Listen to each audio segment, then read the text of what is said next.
कितनी आज झूली है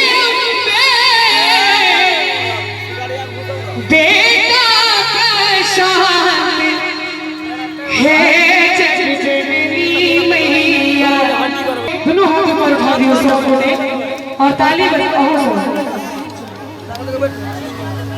कितनी आज झूली है मैया